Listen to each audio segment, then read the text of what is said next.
안녕하세요. 저는 김풀강남에서 수업하고 있는 문법 강사 강혜영입니다.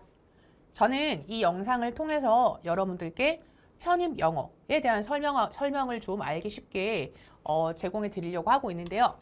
물어볼 것이 없어서 답답했던 여러분들에게 조금이나마 도움이 되길 바라는 그런 마음으로 오늘은 편입 합격생과 편입 불합격생 그 둘의 차이점에 대해서 말씀드리고자 합니다.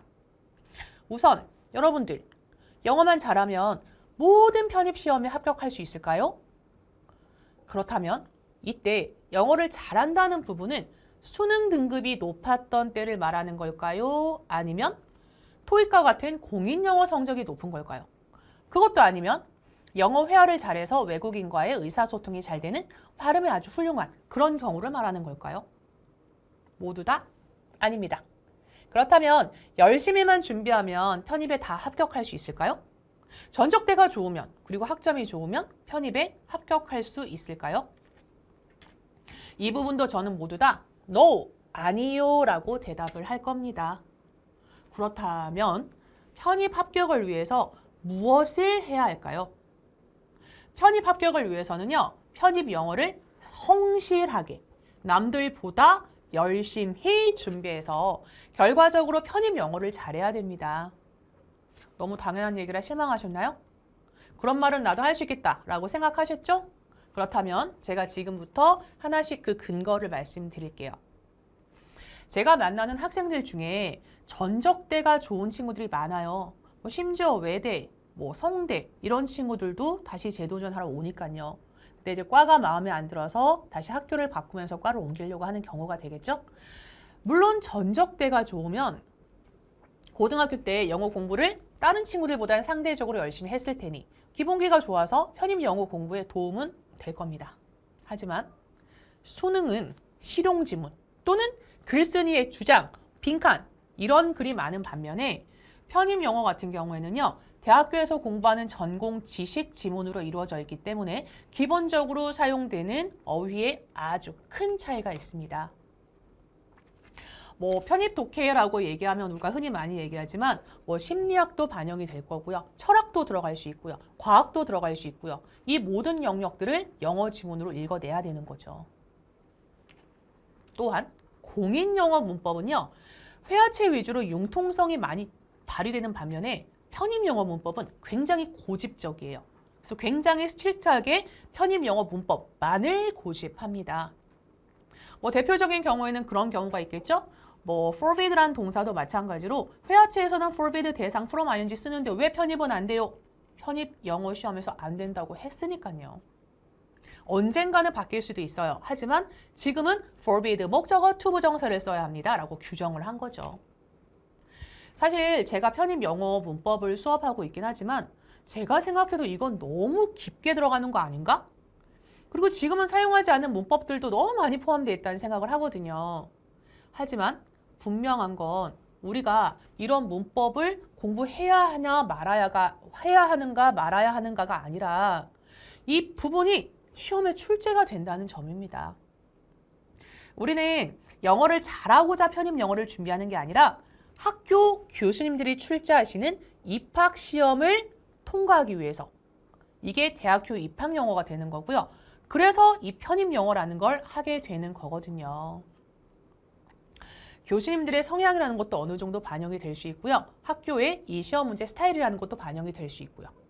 그래서 저는 학생들에게 그렇게 얘기를 합니다. 편입 영어 시험은요. 영어 시험이 아니에요. 이건 입학 시험입니다. 라고 얘기를 해요.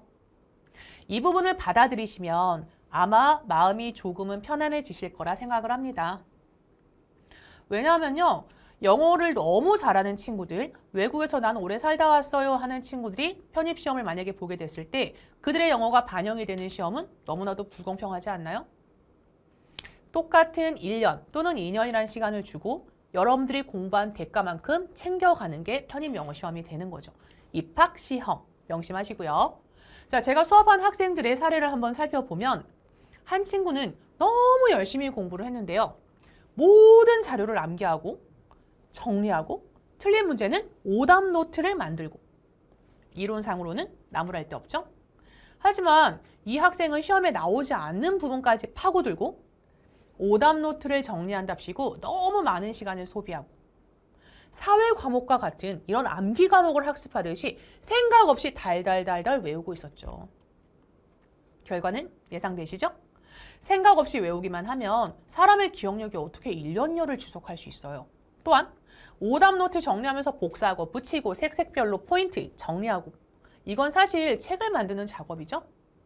물론 빠른 시간에 오답 노트를 정리할 수 있다면 가장 최선의 방법이 되겠지만 오답 노트에 너무 많은 시간을 들이고 공부할 시간이 없다며 투덜댄다면 경쟁력은 떨어지겠죠. 모두가 똑같은 24시간이라는 시간을 가지고 있고 이 시간을 얼마나 효율적으로 그리고 얼마나 많은 학습량으로 채울 수 있느냐가 합격을 결정짓는 포인트가 되는 겁니다.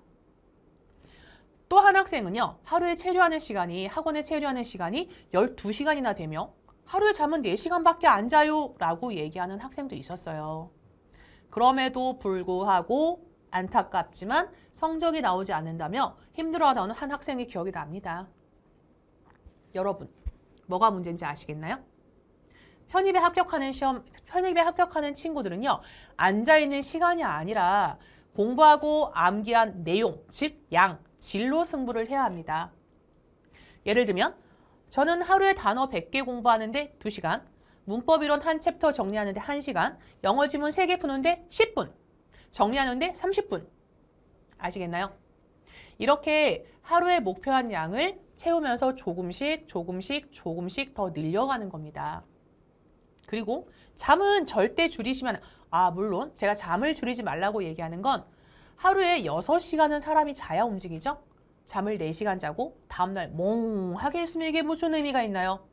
차라리 잠은 6시간 자고요. 깨어있는 학습 시간의 효율성을 높여야죠. 또한 편입 영어를 시작할 때는 목표 지점이 12월, 즉 12월 중순 이후가 되기 때문에 너무 급하게 계획을 잡고 처음 한두 달 동안에 미친 듯이 뛰어가지고 지쳐버리게 되면 아무 의미가 없는 거죠.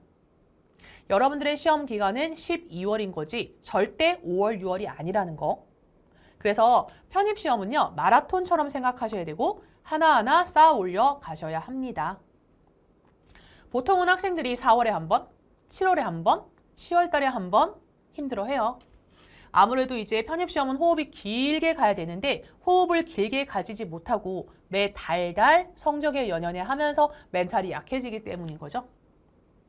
편입은요, 옆 친구의 성적과 비교하는 것이 아니라 내가 할 수 있는 한계에 도전하며 10%씩 올려가는 겁니다. 즉, 하나씩 올려서 최종적으로는 다른 친구들을 앞서게 되는 거. 그게 바로 편입 합격생의 특징입니다. 자기 자신을 컨트롤하면서 이겨나가는 거. 자고 싶을 때 30분 더 공부하는 거. 친구들 놀러 갈 때 나는 미래를 위해서 투자할 거야 라는 생각으로 버티는 거. 이렇게 1년만 준비하시면 됩니다. 물론 저도 이 부분이 힘들다는 건 알아요. 하지만 우리가 100년을 살면서 1년을 이렇게 제대로 보내지 못한다면 너무 속상하지 않을까요? 자, 이제 마음의 준비가 되셨다면 꼼꼼하게 계획을 세우시고 좀 더 나은 미래를 한번 준비해 볼까요? 그럼 오늘도 행복한 하루 되시고요. 저는 다음 영상에서 영포자도 편입 영어를 성공하는 방법을 가지고 인사드릴게요. 그럼 다음 영상에서 뵐게요. 안녕히 계세요.